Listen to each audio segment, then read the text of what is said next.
Fantastic. Thanks so much, Trent. And thanks to JM Financial for being our sponsor for today's webinar. And then next up, I want to just say a couple words as we turn it over to Eric. So COVID-19 has revealed an importance for cybersecurity protection for our businesses recently. So joining us is Eric Summers. He's the owner and president of TeamLogic IT of Des Moines, and he will be reviewing a cybersecurity checklist that you can use to help protect your business today. So with that, I will stop sharing my screen and I'll turn it over to Eric. Thank you, Jessica. Let me share my screen here. I'll ask the question, can you see the slides, Jessica? Yep, you are good. All right. So yeah, thanks to the Ankeny Chamber and CGM Financial for inviting me to speak on this topic. My name is Eric Summers. I'm the president and owner of TeamLogic IT of Des Moines. What I hope we can get out of this webinar today are just some items. It's 11 points or 11 areas that you can use for your business or your organization to hopefully help reduce your chances of a cyber attack, whether or not you implement all 11 or just a portion of them, or maybe something you plan out for the future. So I'm hoping to provide this information for you that you guys could consider as business owners or as you run your organizations, again, to help you from a cyber perspective now or down the road in the future. So first, to provide some context, we know that even before COVID-19, cyber attacks were ever increasing, and they were impacting businesses of all sizes. It didn't really matter if you were a 2-person company, 100-person, or 1,000-person or 5,000-person company. Cyber attacks were on the rise even before COVID-19, as shown by the stats there in the upper left window. And we always, in the IT sector, always preach a multi-layer security approach. So it's not just, you just can't have antivirus or anti-malware on your computers and think you're going to be safe. You need to have additional, or you can't just have a firewall that's protecting your network perimeter and think you're going to be safe. You have to implement several different layers of security to help really reduce your risk of being a victim of a cyber attack. And really what the hackers are doing right now, and they always have been, is they always try to get the low-hanging fruit. So who are the easier targets? They cast out a big net. And the ones that are not prepared, or the ones that don't have a lot of those layers of security, are the ones that get caught. So I mean, by their nature, hackers are fairly lazy. So they always get the slowest people or the lowest hanging fruit first. So when we talk about some of the points today on that we're going to review, it really comes down, a lot of that is they touch on different layers of security and why we need to have those different layers in place. Again, and we understand as well that it has to be practical from a financial standpoint. I mean, all our clients are not Wells Fargo or Principal. They don't have the budgets to implement security at all layers. But if we implement security at several layers or multiple layers, it does help significantly reduce the risk of a cyber attack on your business. So what we saw after COVID-19 really exploded on the scene in the United States, or just in general, is that in that upper left graph up here, this is a graph showing the number of domains. We'll talk about what that means in a minute here. A number of domains that were registered from February to March of just this year that had COVID or Corona in the domain title. It was an explosion. Over 42,000 different brand new domains were registered in that short time frame that had COVID and Corona, COVID or Corona in the title of the domain. And why that is important is that the hackers will set up these domains or establish these domains so they can create, for example, landing pages or splash pages where they can harvest credentials. They'll trick people in phishing scams, and they'll basically click on a link. It'll go to this landing page that they've set up with this domain. You enter in credentials, and what they're doing is they're actually harvesting those credentials. And again, we see this just surge in domains that are registered with the COVID and Corona in the title. Now, not all those are malicious, but again, it was a significant increase. In addition to that, what we saw is that what's the bottom graph shows the number of SSL certificates. What that is that actually is a certification for those domains. And you'll notice that if you open a browser up and you go to a website and it's got the padlock on it, or it's green, that means it's a legitimate website, or it's supposed to be legitimate. That's what those SSL certificates can do. They can actually legitimize those domains that the hackers are setting up, and it legitimizes the web pages, so the landing pages that they set up. So browser security, network perimeter security that you may have in place or that's in place, it thinks those domains, those web pages or landing pages are legit. And so it's not going to stop them from being displayed. And so your users will click on that link, it'll go to a splash page or landing page. Your browser security thinks it's legitimate, it's good, and they put in their credentials, and that's how they harvest them. What's important to note with a lot of what we saw with a lot of these SSL certificates is that they were actually programmatically done. What that means, this is automated. So the hackers they're very sophisticated. They have ways to automate domain creation and then combine that with an SSL certificate creation to create these landing pages that are legitimate, that look legitimate to browser security, to look legitimate to your firewalls or your network perimeter security. And so they're displayed for your users, and your users may not be aware that actually is a fake page, fake landing page, or a fake splash page. What all that leads into is an increase in what we see phishing scams that have COVID-19 or coronavirus in the titles or in the bodies of the email. And what we see, again, this is for the month of March, we see more than a doubling of the number of spam emails or phishing emails that have come out regarding COVID-19 and coronavirus. You may look at the graph and go, well, it's only 2.68% on March 22nd, but 2.68% on billions of emails that are sent out every day. That's a large increase in the number of phishing and scam emails that have come out. And that, again, that's just in the month of March. I'm sure April's data will show even a higher increase than that. And so the question we get asked is why do we see this increase in the number of phishing scams and the number of attacks that are going on right now post COVID-19? And the primary reason is the work from home. When we started to send our employees home to work from home, what we did is we increased the attack surface for the hackers. So now when our employees are working from home, they're using their home networks, they're using their home modems and routers, and then they're also in some cases using their home devices or personal devices. So you wonder how secure those are. Even with VPN, virtual private networks, our tunnels set up to connect to our offices, you're still dependent in some aspects on security of the home network and on the personal device. And so what we've done by creating this work from home environment, which is great, we were able to maintain productivity for our businesses and keep generating revenue.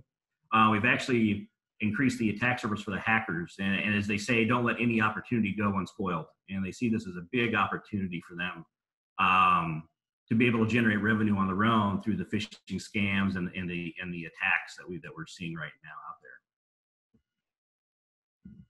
It's actually gotten so bad that the Department of Justice on March 20th actually put out a public release warning people about this and actually encouraging folks to report any sort of COVID-19 fraud.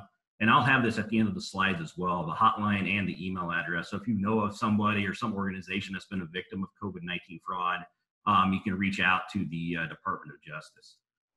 What I wanted to point out here was the second and third bullets specifically state in this press release they talk about phishing emails. We see a lot of phishing emails from posing as the WHO or the CDC. And we see a lot of malicious websites. Those are those domains that I talked about earlier that are popping up that actually promise to share some sort of coronavirus information with you. And in some of the worst cases, they actually, if you click on the links, they actually contain some strain of ransomware that will come in and encrypt your data. So now I'll show you a couple of examples of some of the attacks that we have seen. This one actually affected a government website, the Health and Human Services.gov, HHS.gov website. That was actually a vulnerable site that it got exposed by hackers. They did what was called an open redirect on this site, and the site actually was taken down and it's still not back up and functioning. So what would happen is you would receive an email, a spam or phishing email from could be a legitimate organization, talking about COVID-19 symptoms, and it had a link at the bottom if you wanted to know about finding and research your medical symptoms. And so what would happen if you would highlight or hover over that link, it actually takes you to the first part of this is actually at the time, it's not active anymore, it was a legitimate website. But what hackers had done is they had actually done what they call an open redirect. They actually had gone into the code on that site, and actually, when you clicked on that link, instead of going here, it actually redirected folks to this IP address here, which is a different site or a different location. And so when you did that, when you clicked on that link, you actually were directed to that IP address right there. And what that did, it actually downloaded a zip file to your computer. Inside that, we're curious by nature, so we open the zip file up. There's another file in there. We click on that. It basically says a link is broken, but what has happened as soon as you click on that document that's inside that zip folder, it actually downloads a piece of malware onto your computer. This was actually very successful, and it was a reason why they had to take down, the government had to take down this site. So we see a lot of email spoofing on the CDC again. So we see a lot of emails where you're going to look legitimate. They're selling like hand sanitizer in this case. But we actually go and click on it, click on the links to buy it. It actually requires you to log in. Exactly what they're doing is they're harvesting some more, again, more of your credentials, personal credentials, or it could be even credit card information. And mobile devices are not immune either. So this is actually our smartphone. This is a example of a text message that somebody received from supposedly the Red Cross when we had shortages of surgical masks, that the Red Cross is going to give you 1 free box per household. And so what you would do with the text message, you click on the link, and then they want you to pay or provide shipping information. They need to pay for shipping via credit card. So what they're doing is you have to provide your credit card information in there. And so they're harvesting your credit card information via this text message. So again, just like your laptops, desktops, your general email, your mobile devices, also your smartphones are also just as exposed to these scams that are going on out there right now. So, I mean, so what can you do for your business or your organization to kind of help minimize or reduce your chances of being a victim of a cyber attack? This is when we start getting into the checklist. So, I mean, the first thing is a security assessment. So when was the last time you had a security assessment done? What that does is that actually establishes like a baseline. It tells you where you're at that point in time in your environment in terms of how safe it is if you have any vulnerabilities present. It really will it should highlight for you where your critical data is at. I mean, where are the files at on your network or in your systems that contain your protected information? How many files do you have? Who has access to them? Where do you store your key intellectual property? Maybe your vendor lists, your client lists. Where are those stored at? And again, who has access to those? And so with that assessment, when you get that assessment and you get your baseline, you actually then have that snapshot in time. And from that, you can actually prepare a risk management and mitigation plan, and actually you can measure progress or success from that point forward, especially when you're talking about any significant investment into cybersecurity. How do you know if it's effective or not? Well, you need to have that baseline, that snapshot in time. That's where that security assessment comes in handy. So the next one is passwords. Yes, passwords. We see this a lot with passwords.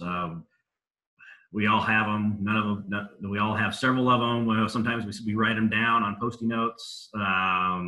Sometimes they're just on a spreadsheet. But what we'd like to encourage, and what we all know, is that what we should know is that we need to have unique passwords for every site that we go to. And that is very difficult to manage. And so we really encourage people to deploy and use password managers. And I've listed a couple there. LastPass is a very popular one. 1Password is another one. There's KeyPass. We don't endorse any of them, other than we say that they have some sort of password manager, password vault should be deployed. I mean, the real advantages of those is that it's easy to assign, due to the password generators that are in these, a random complex password for every site that you go to. And so now you have a unique complex password for every site that then if you ever do get a compromise, or if Zoom comes back and says, hey, your account's been compromised, you're not changing passwords for 20 other sites because you've used that same password for all these other sites out there. In addition to the passwords on your network, you should be enabling your enhanced password policies, complex passwords on your network, on your passwords. Should also look at denying or limiting USB use They're just too easy for files to move around on USB keys anymore. And then the last one I was on, and there's other ones besides these, but set the user screen timeouts. How long before a computer screen is inactive before it defaults to the login screen? So next on the checklist is backups. Especially in today's age of ransomware, backups are absolutely key.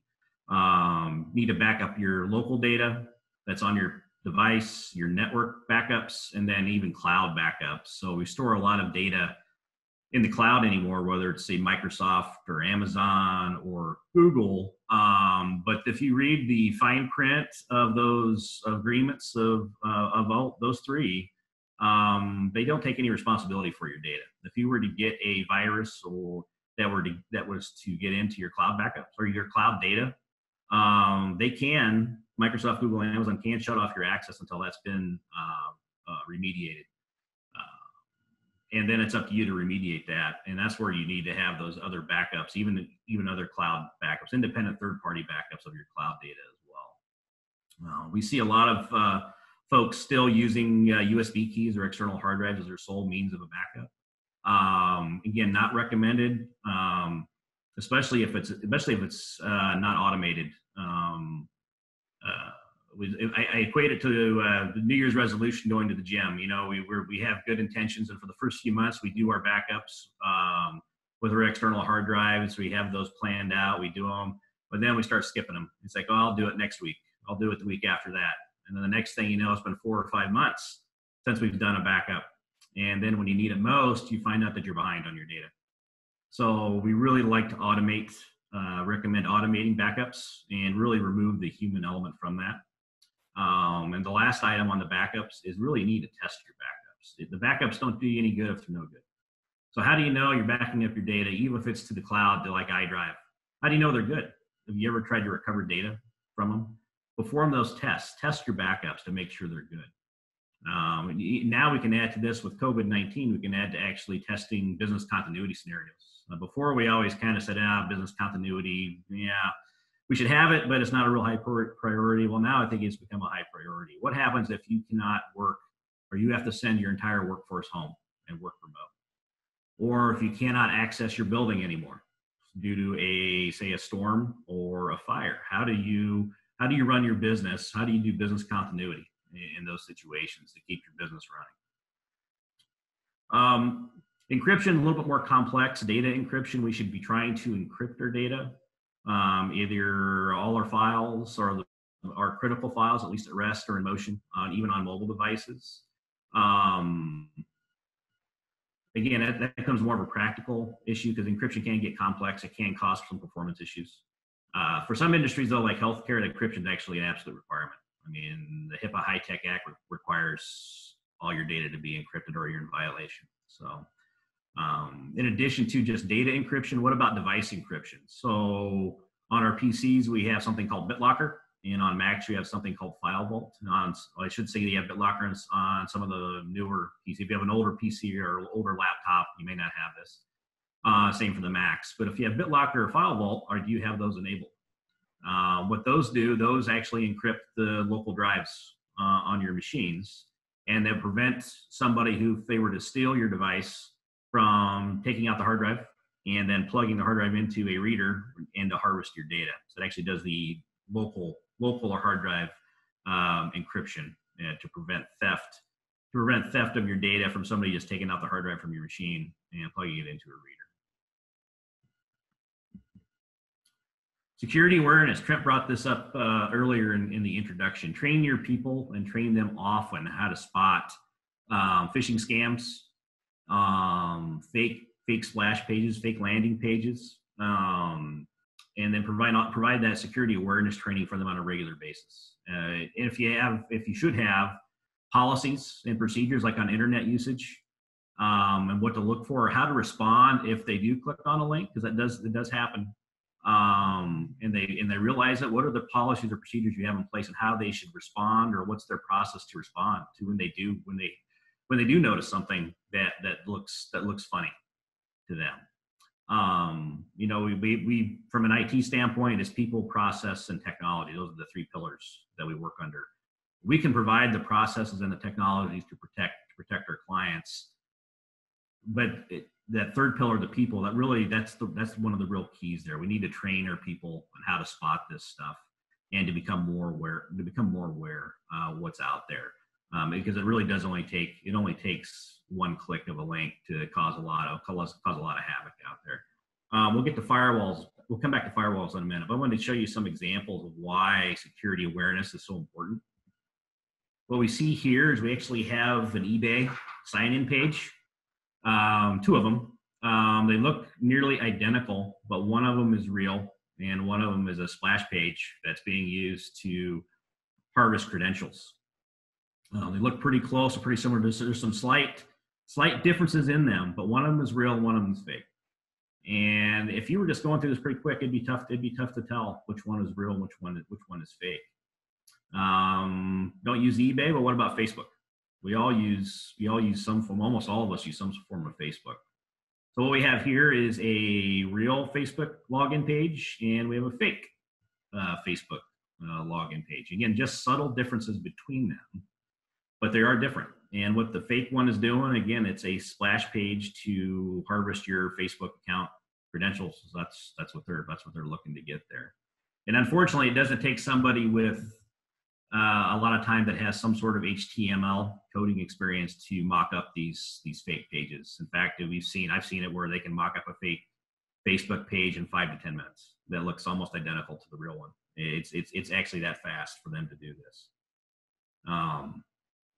Another popular one that we see is a fake Office 365 login page. So you'll get a phishing email from somebody that you may know, even because they've hacked into their address book. They'll send you a link saying, hey, I want to share this important document with you on OneDrive, but you need to click this link to get it. You click the link and it goes to your Office 365. It's a fake Office 365 login page that wants to basically validate your credentials and say to authenticate who you are before you can get that document. Well, what they're actually doing here is actually harvesting your Office 365 account credentials. We see this also for G Suite as well. I mean, they both have these same attacks going on. This one is a little bit easier to spot if you look at the address bar at the top. You notice the website or the URL. It's not.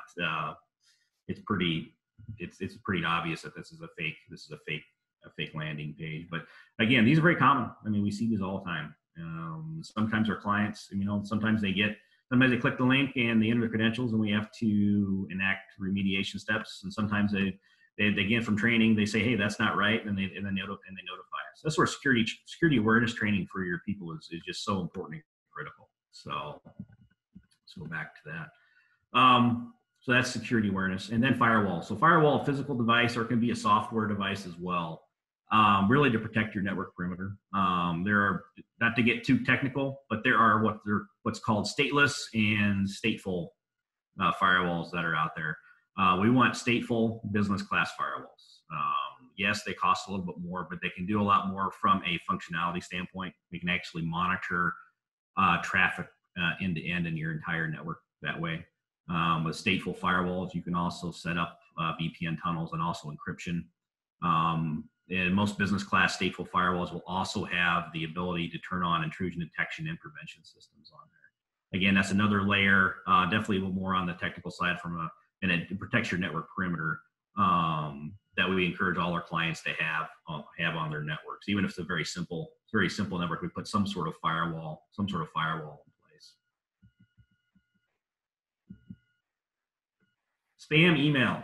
So if we recall from the beginning there, most attacks today, the delivery payload is done through some sort of some spam email attack. It's so easy to send the emails out from those domains that they're registering and legitimizing through those SSL certificates. So that's a very common attack vector, is through the spam email. We really do encourage the use of advanced spam and malware filters out there. If you use Google or say Gmail or even Office 365 and just do their standard email packages, they do have some filtering in place, but even they'll tell you it's maybe 80% or so effective. You're still going to get quite a few spam emails that contain malware uh, that'll be able to get through their filters. So there's always add-on subscription. There's also third-party spam and malware filters that are out there. Usually, if you Google under advanced threat protection, you can find different options out there to basically, it provides another layer, puts another layer of filtering on your emails. It really does help provide better protection and help reduce the amount of spam and malware that you're getting through your email process. So computer updates. We all love it when we get that screen pop up from Microsoft says, hey, we need a new computer update. It's going to need to restart your machine. Then you click ignore. And then you see it again another day later, you click ignore. And you do that over and over again. Next thing you know, you haven't done an update in 3 months. Those updates, whether they're Microsoft updates, Adobe, Java, they're done for a reason, especially the security patches. What has happened is that vulnerabilities have been found and they're being exploited on those platforms, either Microsoft, Adobe, Java.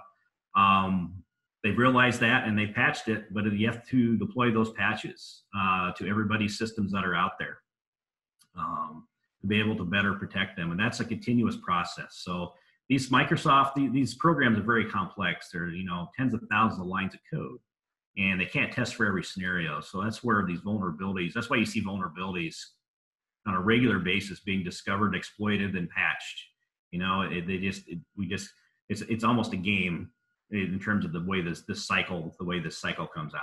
So, so try to automate that as well. What we try to do with our clients, we try to automate all the updates that occur. So we really take that, again, it's just like the backups. We really try to take that human element out of it. We may have good intentions, but it's just never the right time to restart my machine to do a Microsoft update. Never a right time to do that. So we really try to automate that process. And this also goes for any third-party applications that may use. I mean, Zoom, we was talking before this webinar, Zoom is having a major release come out, a new version 5.0 that's going to happen. If you don't update it by May 30th, you're going to lose Zoom functionality. So again, those third-party applications in your browsers as well, whether you use Chrome or Firefox, Internet Explorer, Edge, those browsers have to be kept up to date, or they push updates out for a reason. They've found some sort of vulnerability in there that needs to be repaired. Multi-factor authentication, that is that extra code that you get or sometimes have to put in, like your bank may send out. Maybe it comes as a text message, maybe used as some sort of authenticator app. Definitely utilize that second form. I know it's a pain. I mean, it's another layer that slows some things down, but utilize that second form of authentication whenever you can. Whether it's on your network, cloud file sync, share apps, social media sites, you can add that extra layer of authentication in there that really does put a pretty big barrier between you and the hackers out there. It's not 100% for sure. There's still ways around it, but it makes you much tougher to become a victim. And again, they always like to go after that low-hanging fruit. And so now to be less likely that you're not gonna get caught in that first step that they throw out there. If you don't want to do the text messages on your phone for these second form of authentication, you can also get authentication apps that are out there. Microsoft has one called Microsoft Authenticator. Google has one, Google Authenticator. I mean, with those apps, what they do is you scan that QR code, and that just automatically populates into that Authenticator app. And so when you get asked again, you just put in that code. You just go to you go to Microsoft Authenticator, you find the application you're trying to get, and you look at the 7 or 8 digit code that's displayed there, and then you input that into the login screen for your application that you're trying to get into. So number 10, advanced endpoint security. So 4 out of the 5 businesses that reported that malware actually evaded their antivirus. So why is that? Well, traditional antivirus are what they call signature based. They review or they reference a database of malware strains that are out there. The problem is malware strains and viruses are now being created at such a fast rate that those traditional AV solutions, they can't keep up to that. They can't keep up with that, and they also definitely can't keep up with what they call 0-day events. Those are zero-day event is defined as something that's brand new. I mean, it's just basically it's a new malware strain that's just been released to the wild, so to speak, within a very short time period. It could be as few as a day or maybe a week. So we really try to encourage utilization of what is called advanced endpoint protection. If you Google it, there's several of them out there now. You Google like next generation advanced endpoint protection, or you can Google next generation endpoint protection. There's several different options that are out there today. A lot of them use artificial intelligence and machine learning to better protect our computers and our network.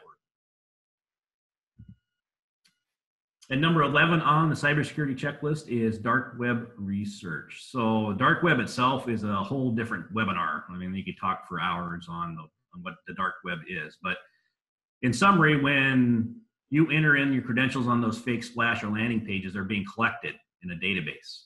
And then they're being posted to the dark web, to a marketplace, such like what is shown there on the right is a screenshot of a dark web marketplace called Empire Market.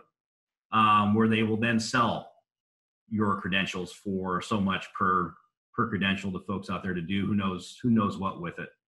So the dark web really is, that's that marketplace. So what happens? People say, well, what happens when they get my credentials? Well, a lot of times they're collecting this large volume of data and they're going to sell it. They sell it on the dark web at these various marketplaces that are out there. If you notice these marketplaces, there's a lot of different things you can buy on the dark web, from drugs and chemicals to guns. I mean, it's basically it's malware. You can buy malware on the dark web. So again, I said the dark web is that's a whole nother webinar in itself, what the dark web is. But if you do dark web monitoring or dark web research, you actually can look in real time and know when credentials that you have or passwords and accounts that you have been posted on the dark web for sale. Even if they're legitimate or not, you would then know that. So if you say you do your research, there are different companies that do this for you.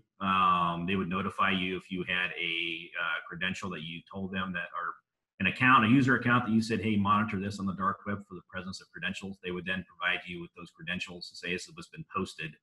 You then could take a proactive stance, even if the password was wrong for the account.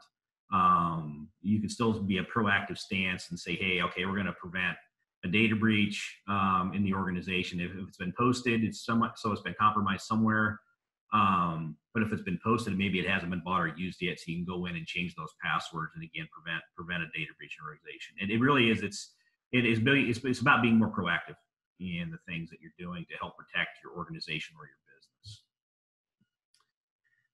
And so that's kind of it in conclusion. So I have given Jessica the slides that she'll, I think, distribute out. And then we also have, if you want to go get the checklist yourself, there's a couple of links in there as well to get that at. And in there also, for those who have or know of people who have had fraud against them, COVID-19 fraud, there is a phone number and a email address there. So there has been a disaster fraud hotline that has been set up for those who have become victims of this. So, or just in general, COVID-19 fraud.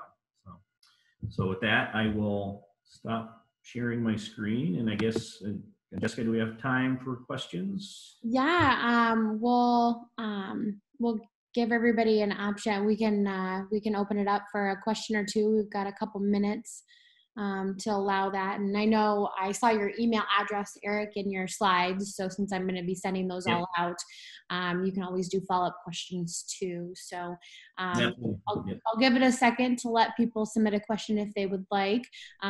So while we wait, just a reminder of some upcoming events. So next week we have 2 events in one day, but 2 totally different events. So on May 27th at 10 a.m., we've got our coffee on the couch, so our last one for May. And then at noon, we've got our part 3 for our Back to Business series. And it's titled What's Next for COVID-19. And so that's going to be with Lamberti, Goki, and Lucci. So Laura Lucci and William Strong will be presenting on just some business business operations and regulations through the government and things like that, things to be aware of as we move forward and reopen, things like that. So it should be a really good webinar as well. So if you can join us, feel free to do so. It's at noon. Both are free. Registration is required, but they are free. So I don't see any questions right now, but I'm sure, Eric, you might get some follow-up emails. So and I'm going to go ahead and just thanks for taking time out of your day, Eric, for sharing that checklist. I know we've been a little bit more cautious about what we're doing since we're remoting in to work. So it's been great to see some of that checklist. I know when you brought up the side-by-side comparisons, it was like a Where's Waldo, like, okay. Yeah, you're trying to find the little change. Yeah. Yep. And then thanks to CJM Financial for hosting today and helping bring Eric onto this webinar. So I'm going to turn it over to Trent to kind of say a couple last words, and we'll close out after that. Since 1993, CJM Financial has been a family-owned business here in Ankeny. Our primary focus is collection credit for business debt.